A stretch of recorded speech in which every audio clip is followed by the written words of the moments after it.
In this video, I'm going to give you 3 simple rules that will instantly lower your scores without changing your swing. So if you've been hovering around breaking 100, 90, or even 80, stick around. This video is for you. And if you're new to the channel, welcome. I'm Mario. I'm a scratch golfer, and here on YouTube, I give you tips, strategies, and techniques on how to improve your game. Rule number 1, when you're around the greens, your goal should be to get the ball rolling as soon as possible. Most golfers immediately grab a sand wedge, their 60 degree, a lob wedge, but that's often the hardest shot to hit. Why? Because the ball stays in the air longer with those clubs.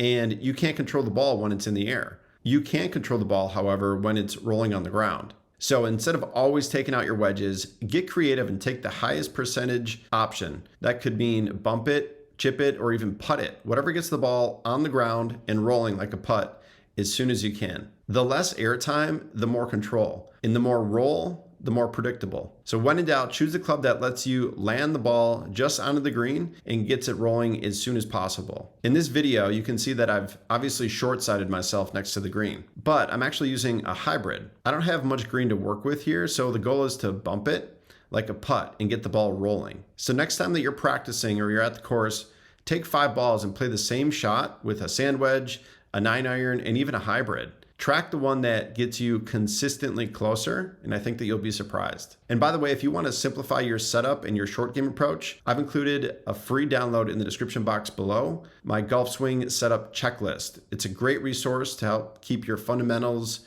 dialed in, and it's completely free. So be sure to grab that before you leave. Rule number 2, hit fairways and avoid danger at all costs. I'm not saying that you need to hit driver on every hole. In fact, it's usually the opposite. Sometimes a smart play is a hybrid, a 5-iron, or even just a long iron off the tee. Just keep it in between the lines. When you start every hole in the short grass, you're setting yourself up for easy pars and stress-free bogeys. But more importantly, avoid big trouble. If there's OB left or right and you have lots of bunkers in play like I do here, play to the safe area. Golf is really a game about managing misses. Keep the ball in play, get off the tee safely, and you'll be amazed at how much easier scoring gets. So during your next round, don't think, what's the longest club that I can hit? Think, what's the safest club that keeps me in play?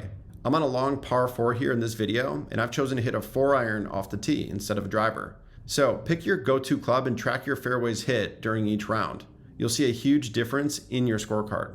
All right, and rule number 3, but before I go into it, do me a favor, and if you like this video, hit that like and subscribe button so you don't miss out on any content that I release to help you play better golf. Rule number 3, when you putt, don't just aim at the hole. Pick a small spot just a few inches in front of your ball and focus on rolling the ball over that spot. Why? Because it narrows your focus and makes alignment way easier. If you pick your line, choose your spot, and commit to rolling the ball over it, you'll start putts on the line way more often. And that means fewer 3 putts and more confidence to your game. And here's a bonus tip. Walk around your line and get low behind your ball. That makes it easier to visualize the path and pick a spot that works. I'm telling you, this trick or this technique, whatever you want to call it, can transform your putting overnight. It's a simple shift, but it makes a huge difference. If you found these 3 rules helpful, don't forget to subscribe and grab my free golf swing setup checklist in the description box below. Go try them out and let me know how they worked for you. Lowering your score doesn't really require a swing overhaul. It just requires smarter choices